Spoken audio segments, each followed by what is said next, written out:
riding around, there's a lot of areas in town the power's off.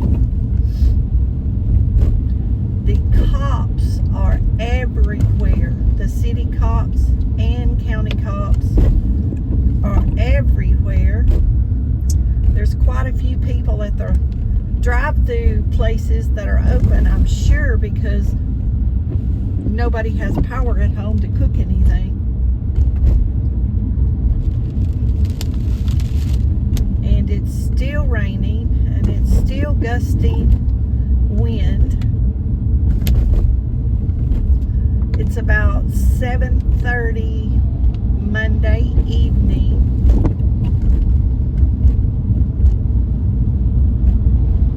I don't know if I'll be able to upload this video tonight because our power is off,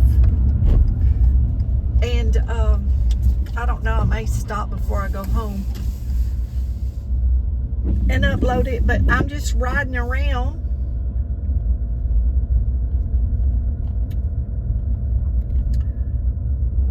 through the car lots, just looking, just killing time, hoping the power comes back on.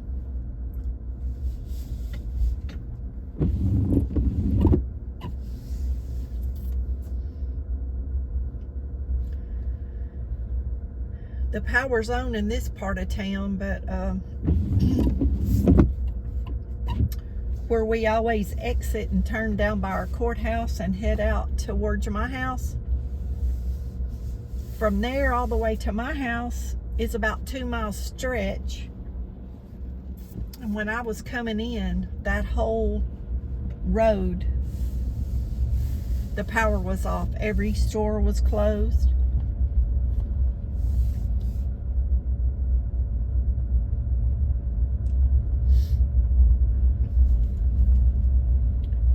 I don't know if I can get down on this street down here. It may be flooded, because I'm definitely going to be home before it gets dark because of road flooding.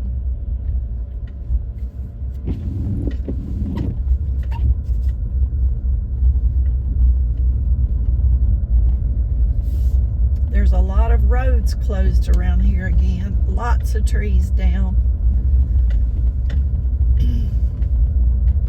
And it's supposed to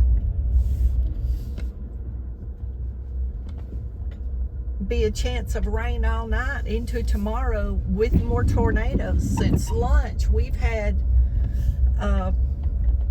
10 or 11 tornadoes at a time. The least I saw was 6 at a time on the ground.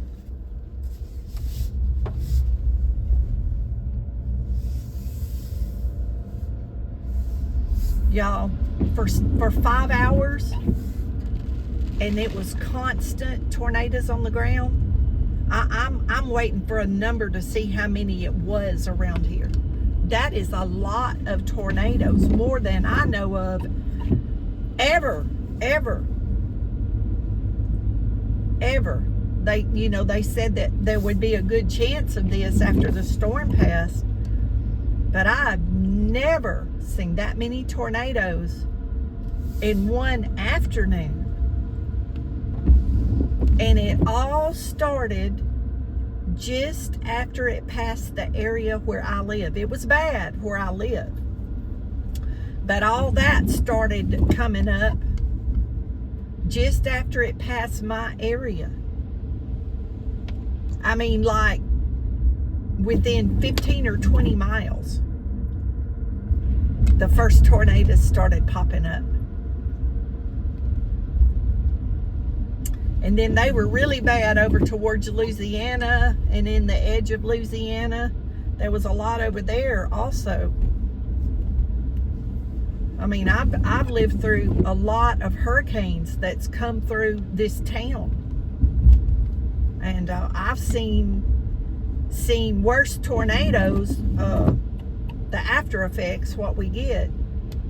I've seen worse. But I've never seen that many tornadoes. And y'all, this is just the beginning of hurricane season. We usually don't get a hurricane like this till up in August or later. Ooh, there's a big tree down right there on the right.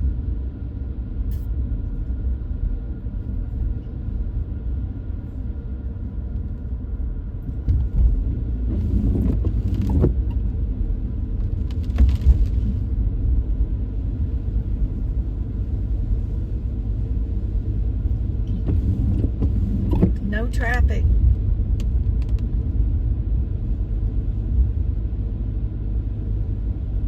I guess everybody's staying home, being good like they supposed to.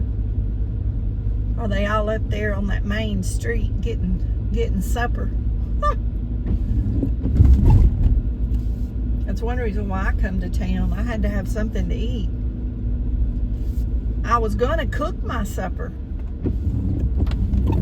but I didn't want to stand out and cook on the grill in the rain and the wind blowing like it is. I just didn't want to do it. There's no excuse for it. Have no excuse. I plain just didn't want to stand out there and do it. The wind was blowing the rain up under the carport where I have the grill. I sat there a good little bit before I talked myself into it. And I'm like, well, if you don't eat, you're going to go to bed. The power's off. You're going to be miserable anyway. You don't need to be miserable and hungry. So I'll grab a sandwich or something, and that way I won't be hungry. I ate peanut butter crackers last night. If I'd have known this was going to happen tonight, I would have saved the peanut butter crackers for tonight.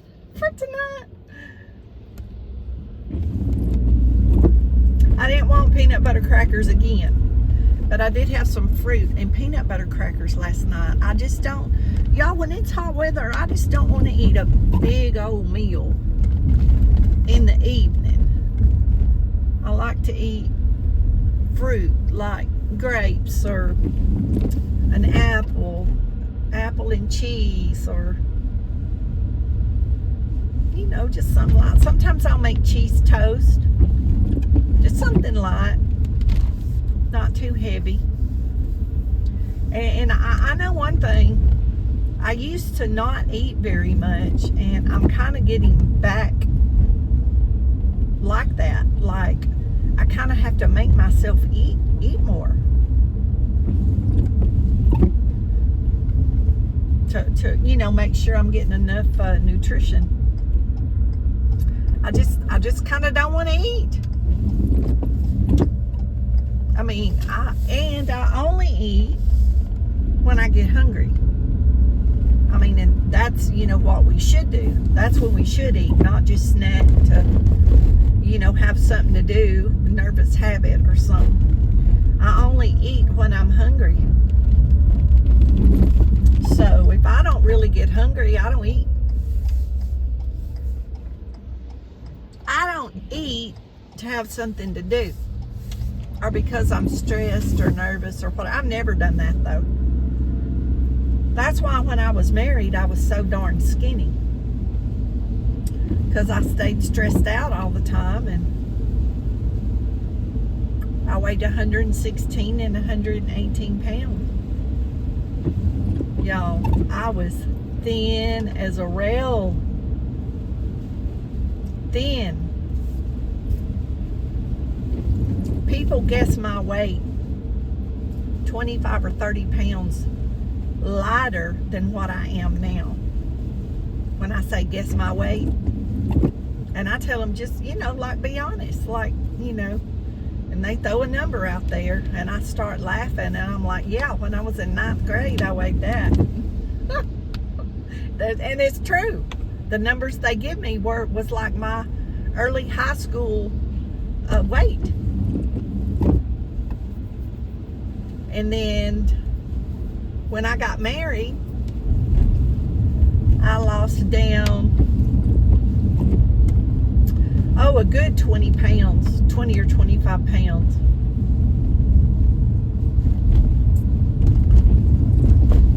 Yep, I didn't weigh very much, y'all.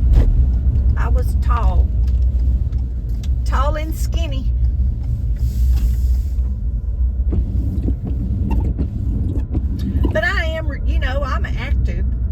And that burns a lot of calories. You know, I don't ever stop moving, and I walk a lot. I'm always out doing something.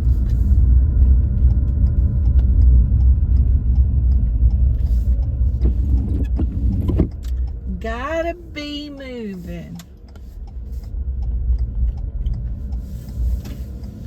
And tomorrow's food bank day, so I hope the weather is some better that we can go to the food bank tomorrow.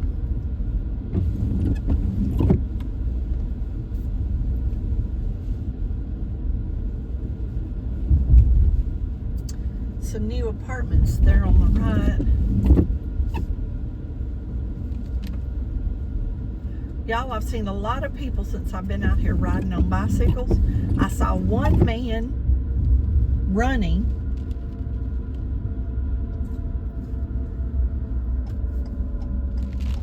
I saw a condo. This place went up for sale. There's several here for sale. But I saw one. I was going to see if I could find the number. See if I could see the number. To see where it was. I don't think I'd want to live here though. They're kind of run down. They're old and see, I see a lot of rotten boards up there. I thought I saw that. Now the condo is cute inside. Whoever had it redid it.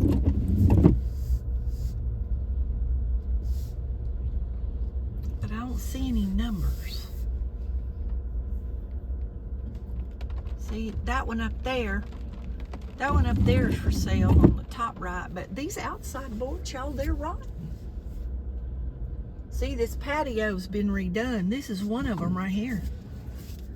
But those outside window boards and the outside, all the outside wall boards, y'all can probably see it in the video. It's rotten.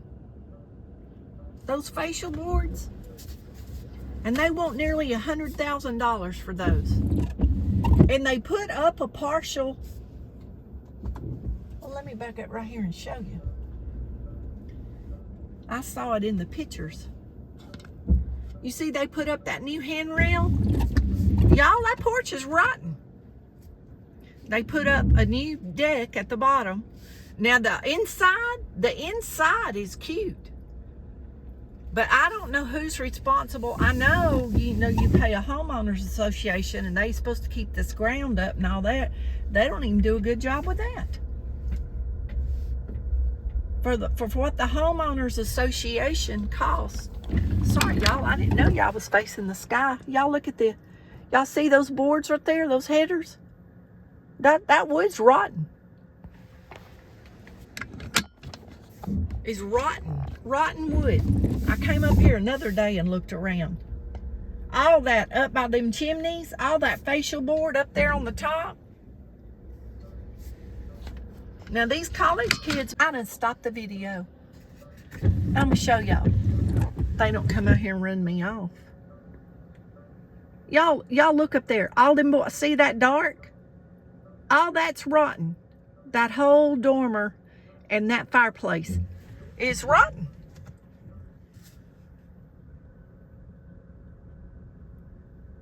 And there's damage. Look to the rocks right there. See the top of the rock? All that's. See that dormer up there? It's rotten. Them people sitting over there looking at me like, what am I doing? I mean, the inside of the condo is nice. But see, I wonder, see all those over there rotten. I don't know, y'all. I don't know what's really going on around here. That one over there says 107, 103. It's got to be over here in this side. But it's the outside of this place is falling apart. It's falling apart. I don't know who owns this, but there's some signs right there, but I don't think I'd want to. I don't think I'd want to live right here anyway, but I was just curious. And y'all, the tree's down and they piled it up right there. But I mean, they could be fixed up and cute, and as much as the homeowners association is every month, but that may be why everybody's selling them, because whoever owns them won't fix the outside.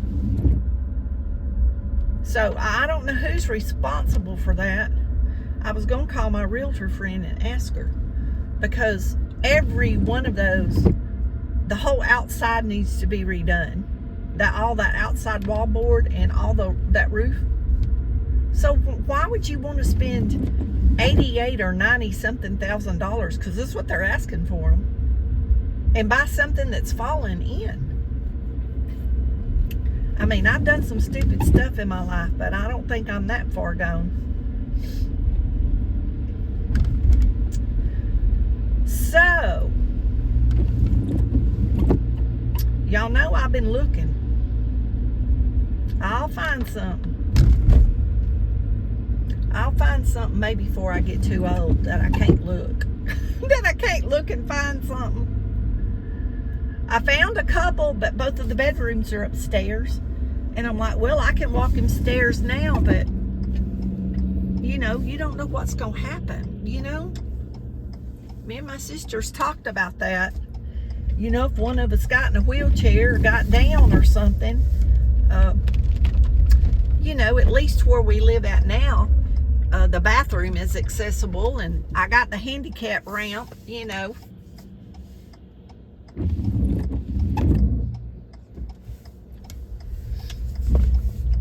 But I wouldn't mind having something smaller and not having to do, although my yard is downsized considerably from where I moved 2 years ago, that it ain't downsized enough for me.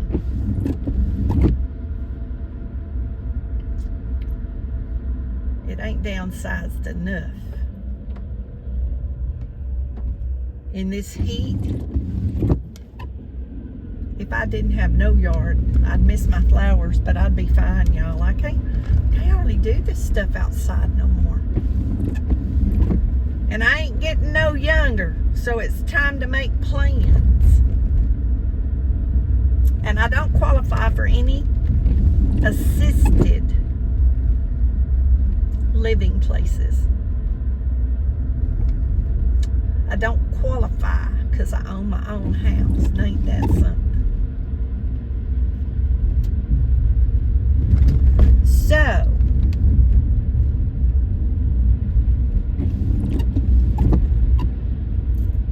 I don't know.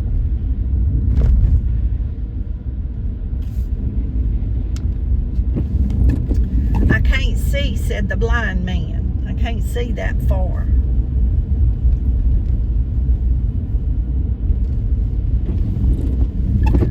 I'm gonna tell you, it's tough. It's hard to make it. It's hard on one income.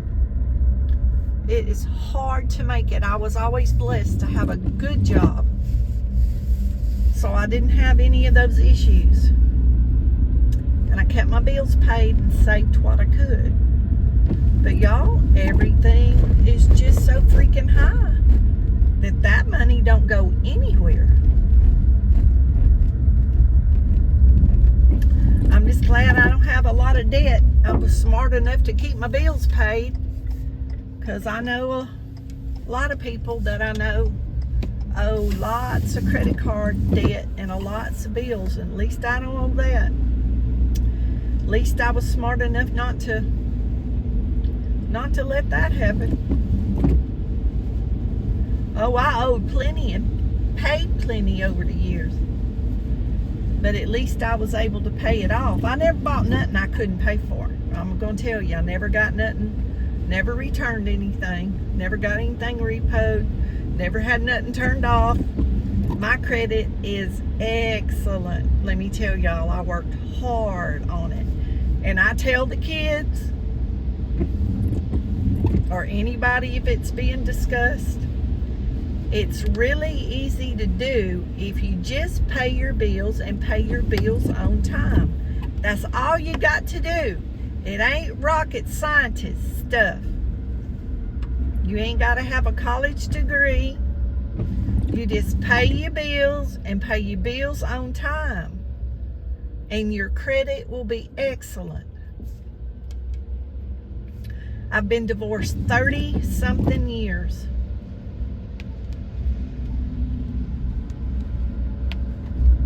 And I've never had a bill collector call me. Never worried about it. Never worried about it.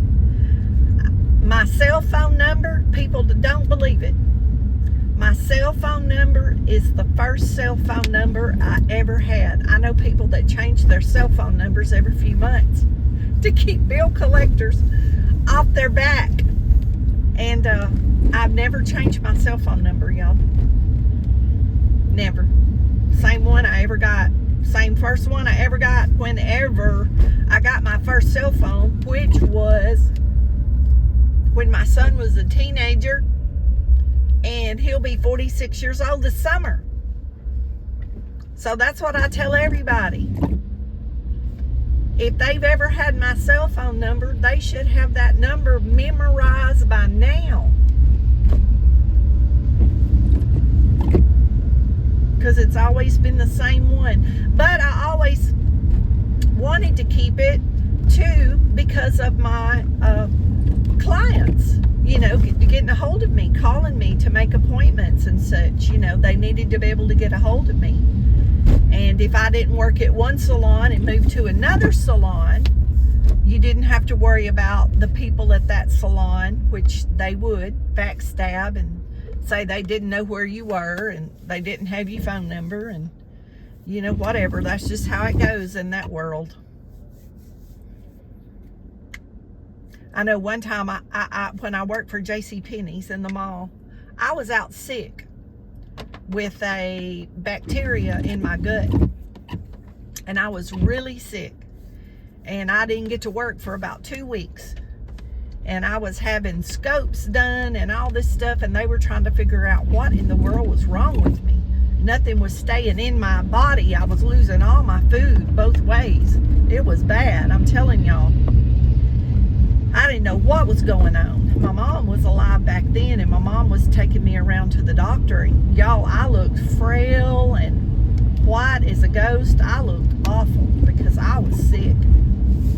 And when I got back to work, when I went back to work 2 weeks later, for a long time I didn't see certain clients. And I ran into them at the grocery store or whatever, and they looked at me like they was seeing a ghost. And I'm like, what? Like, what's wrong? And they're like, you're supposed to be dead. And I'm like, no. And they're like, well, that's why we just like stopped and looked at you crazy, because it's like seeing a ghost. Because they called or went to that salon, and a girl in that salon told them that I was dying and never coming back anymore. True story. True story. To get my customers. I'm telling you, and I can tell you a lot more stories like that. But those people would stab you in the back in a minute to get your customer. So my clients found me and, you know, came back. But they didn't come for a long time. I didn't know why. And they didn't call. This person did their hair and they hated it. So they just didn't come back to that salon anymore. And then I moved to another salon, and some of them found me at that salon, and I took them and my manager, the lady that owned that shop, when they come in and would start telling me what was going on, I would take them into the lady that owned the shop's office. Because when I went there, I told her why I wanted to come there. There was a bunch of backstabbing, and I just wanted to come in and get along with everybody and do my work, you know, and I didn't want to be in all that drama. So when these people were showing up at the other shop, I was taking them into the owner's office, and getting them to tell her what they were telling me. She just couldn't believe it. She said, I have been in this business. She had owned a salon for years and years and years and years. And we just loved working for her. And her daughter was a hairdresser. And she didn't do hair. She just managed the salon. Kept the towels done, kept the trash emptied, answered the phone, made the appointment. She just kept everything moving for us. And she watched soap operas in her office all day. And if we didn't have nothing to do, we could go in her office and eat and watch soap operas with her and all that. We just loved her so much. But when those people started coming in and telling her that, like I'd been working for her probably for about a year or so, these people started drifting in. She was like, oh my goodness. I said, see, I was telling you the truth. She said, oh, I believed you. But y'all, it's almost like sounds, even me telling you on this video, it sounds like I'm making up, a tall tale, as, people call it. But that's true story. And the woman is still alive and still lives in this town, and I run into her periodically. Now, one of the girls that did it, unfortunately, got MS and passed away, and that was a really sad story. She had a young boy, and she had just gotten out of a very abusive relationship, and her husband was a preacher, and she went to work doing hair, and she got to where she couldn't do hair after a few years, and they found out she had MS, and she just went downhill real fast. She was young, and I think of her often, and I say things that she used to say that used to tickle me, her little accent and stuff, and something happen, and I'll think of her, and I'll say these little sayings. But I had some good times over there, and I liked the structure of the rules, like the dress code, and you had to be there, clock in at a certain time, clock out. Like, I like working in that structured, atmosphere. Much better than working in a salon where everybody just did what they wanted to. There was no rules. There was no, there every night we had to empty all the trash. Certain things had to be cleaned before the next day. And we had a salon manager and a store manager. So we had two managers over us. And I've worked in places where, where there just wasn't any structure. And I found that to be very stressful for me. People just coming in, dressing, looking like, whatever. And it was much better for me. I see these lights are on at these stations. These lights were off. I'm hoping that means my light. I'm headed back towards my house. I'm hoping that means my light's on. They just redid this Valero and opened those gas pumps. That one had been closed, but see right up there's the overpass. That's going to be the interstate, that corridor 69. And all these stations are opening up here real close. And I know it's because that's coming through, and there's going to be so much more traffic through here. Because right here, if you take a right, there's a new one on the right. There was a new one when you go right here under this overpass. There's a new Chevron right here on the left. And this one up here on the right, it'll be opening sometime in the next few weeks. It looks like they're almost done with it. But, well, there's an Encore man right there. That's our electric company. I don't see any lights on at these houses. Those stores may have generators, but or maybe the power come back up, because the power was off when I went out a while ago. But I want to get home before dark, but I was charging my phone up. But I don't know if I'll get this video uploaded tonight or not. It may be, I may upload upload it. If I get to go to the food bank tomorrow, if the power don't come back on, I'll have to wait and upload it later because it probably won't upload at my house. But anyway, thanks for riding along with me. Y'all be blessed. Know you're loved. Jesus loves you more. And we'll see y'all in the next video. Don't forget to say your prayers.